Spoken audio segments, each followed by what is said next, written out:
Hi people, it's here. Season 6, episode 4, Skinny Girl in Transit. Have you watched it? I'm sure you have. You want to hear this review, right? Wait, have you subscribed to my YouTube channel? How about now, guys? If you haven't, I'm not upset. It's fine. Just run along, subscribe, come back, let's talk.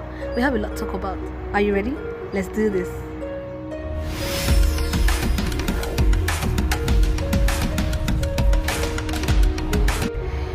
So this episode was really sad.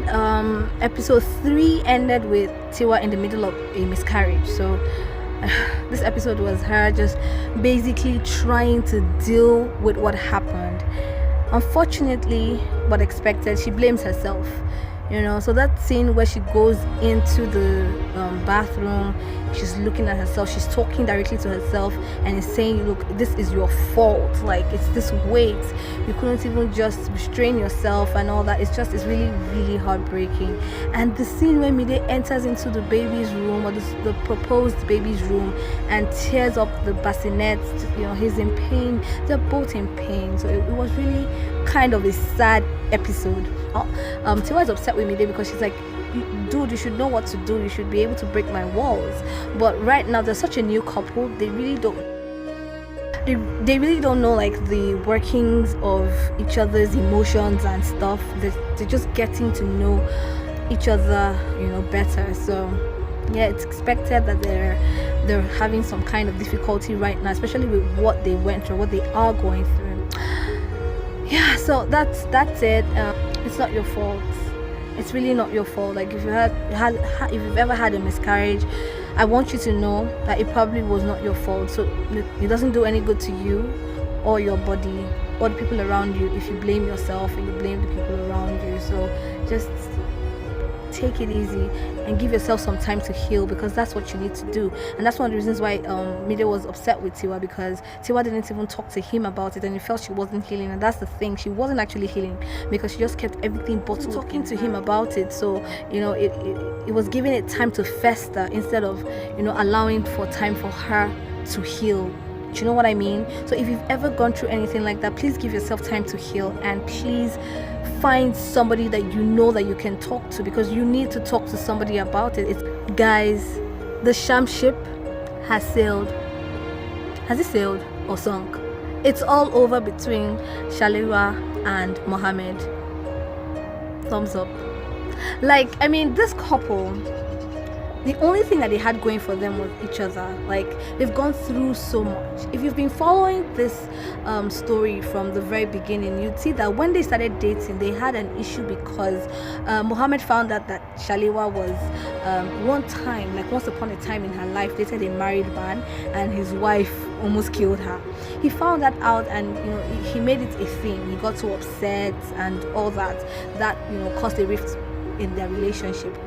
Then Mohammed's family, they don't want Shalewa, they don't accept her because she's not a Muslim, she's not from, don't get me wrong, I still love them together. I think that they're a beautiful couple, but it was time for that relationship to end.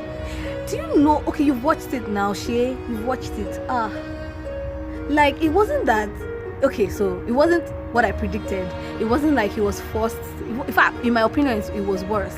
So he willingly and knowingly slept with the girl that his parents want him to marry. Come on now. Like, how do you do that? So he comes to Shalewa all weepy-eyed and crying and remorseful. And Shalewa doesn't know what's going on. She's like, oh baby, it's okay, calm down. Why you calm down? What's wrong with you? Calm down. And he's like, I slept with her. Dude. But you know that Shalewa's response was like everything to me. It was fantastic. Like, she just sits down and she's watching him like, say what now? And then he goes on and on like, I'm so sorry, I didn't mean something. Like, don't just give up on us, say something. And Shalewa looks at him and she's like, nah fam, it's fine, it's okay, it's time to let go. And that made perfect sense to me, because the only thing they have going, or the only thing they had going for each other was each other. Like, there was nothing else. his parents were not behind the relationship. She's not a Muslim, she's not from his state. There's just so many things, and there's somebody else they want him to marry. She's not going to convert, she's a Christian. There's just so many things. So the only thing that they had going for each other was their love for each other and trust. Now Muhammad willingly and knowingly broke that trust. Now they have nothing. Like, they absolutely have nothing. So there's nothing else to live for the relationship has nothing else to stand on. So she's like, you know what, it feels like we've been holding on to this. It's like, what more are they holding on to? And it just makes me think about, some relationships that a lot of people are in. You know that this relationship is not going anywhere. At the end of the day, when you think about your relationship, it's all struggle love. You know what struggle love is? Struggle love is that kind of love that you can't just be.